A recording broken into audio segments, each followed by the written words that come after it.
This is an introduction to creating springs using dynamic simulation. And for this video for today, we have three parts. We have a base. I call this the spring drop. You have a mass. I call it the shell. And then you have the shaft that goes through the middle. So what happens, I'm just going to quickly ground this so you get an idea. So this should be able to move up and down, and I'm just using a mate axis constraint between those two. This is grounded. This shouldn't be grounded, but I want you to see like what's going to happen is this is going to fall, and this is going to come into contact with this, and then it's going to compress up inside of here. But what we want to do is we want to have a spring inside of here that dampens that force and slows it down.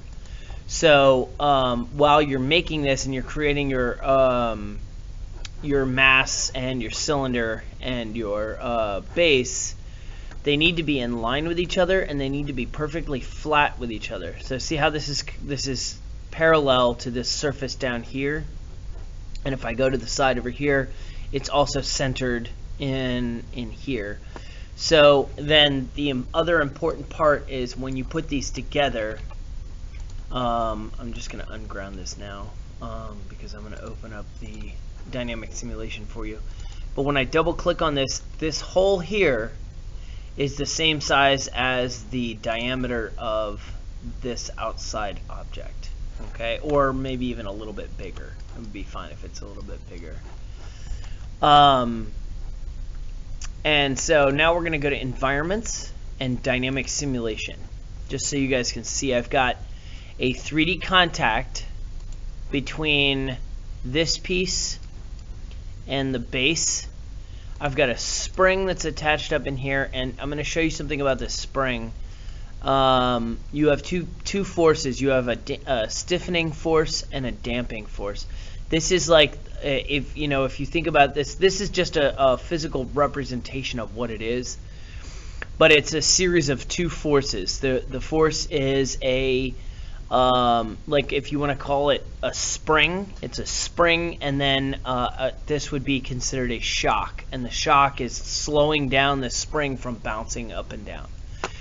And then this down here, I just opened this up using this, and this is our information about what this looks like. It's just a visual representation. It doesn't represent any of these actual forces. So if you see my wire radius, let's change this to like 2, and you'll see how it goes out that way. What would work probably the best for this is probably 0.5. And then see how it changes the diameter of the thing. And then this is the wire radius. I'm just going to change this to like 0.5 to, that's probably way too big. I think I meant 0.05. Yeah. And that gives me a little bit of, it just looks what it looks like. It doesn't really matter, but you can also, I forgot to show you this too. You can change the number of turns to make it look like a smaller spring or a bigger spring. This is literally just, like I said, a visual representation of the spring. It's not actually creating any forces. But so now when I hit play here on our simulation player, it comes down, and you can see it compresses. It goes, then it catches up. This is the visual representation of it is not what's important. What's important is what the forces are doing.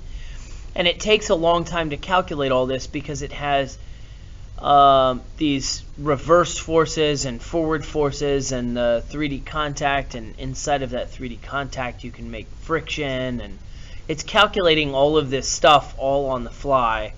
And these computers that are doing this are a little bit older, so it shows that it comes down and then it comes back up and it doesn't bounce. That's what our important part is. I'm gonna let this go for a little bit longer, and you can see it just kind of spinning around here. That means I think it's done. So I'm going to hit stop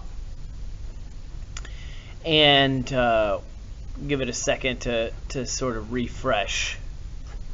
And once it refreshes, I can go over here and publish it to the studio, the Inventor Studio, and I have already made a little simulation, and we'll talk about this in a little bit. We'll talk about doing the simulation later, but this is what, after we do it, we did our simulation. This is now our visual representation of what's happening.